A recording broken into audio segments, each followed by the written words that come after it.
1 year ago today, Trump announced Liberation Day, rewriting tariffs for virtually every U.S. trading partner and sending tariff rates, which now average around 12% on a roller coaster ride.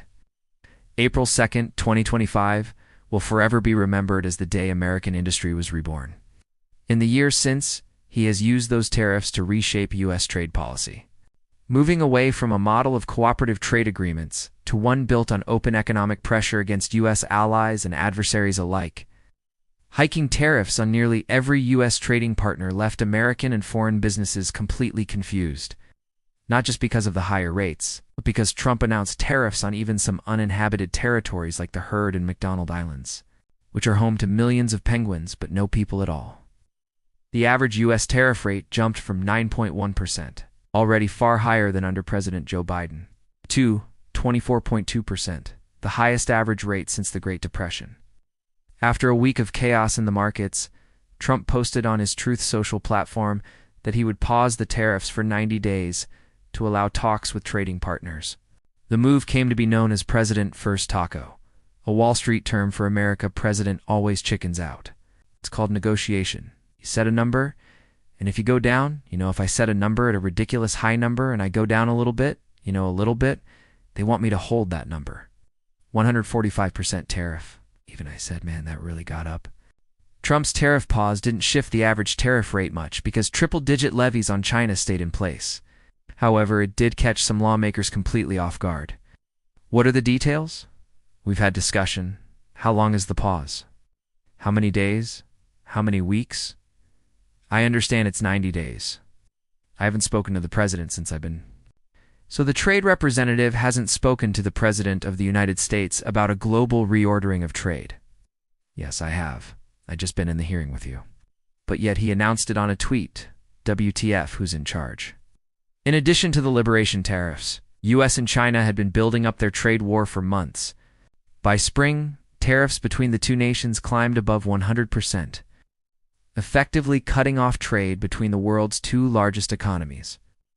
In May, the U.S. and China entered into a tariff truce, which brought the average U.S. tariff rate down from 24.2% to 15.2%. We have reached an agreement on a 90-day pause and substantially moved down the tariff levels. Both sides on the reciprocal tariffs will move their tariffs down 115%. Beyond the talks with China, Trump's team spent the summer working on trade agreements with many major U.S. trading partners, from the European Union to Japan and South Korea. In August, Trump posted on Truth Social that he would bring back the Liberation Day tariffs, offering lower rates to countries that had struck deals with the U.S. All told, the average tariff rate climbed from 15.2% to 18.4% as a result of that move. But those reinstated tariffs would not last long. In February, the Supreme Court ruled that Trump had gone beyond his authority when he used a 1970s emergency law to justify the global tariffs.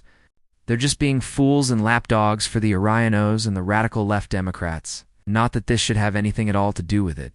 They're very unpatriotic and disloyal to our Constitution. Trump quickly pushed back against the court, issuing a new 10% global tariff under a different legal authority. That move meant the average tariff rate dropped from 18.4% to 12.1%, roughly where it sits today.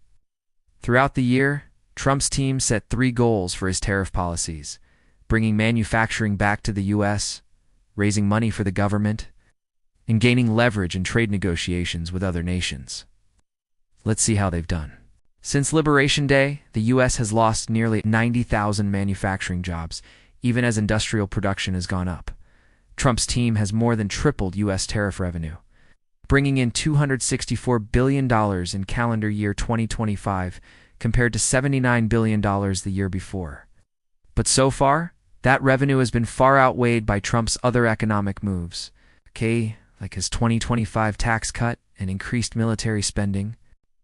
Analysis by the New York Fed also shows that nearly 90% of the tariff costs have been carried by U.S. consumers and businesses. Still, Trump's team was able to use the tariffs to push around 20 trading partners into new trade agreements, including major economies like the European Union, India, Japan, South Korea, and others. In the end, the most lasting effect of Trump's liberation year may be on how the U.S. runs its trade policy.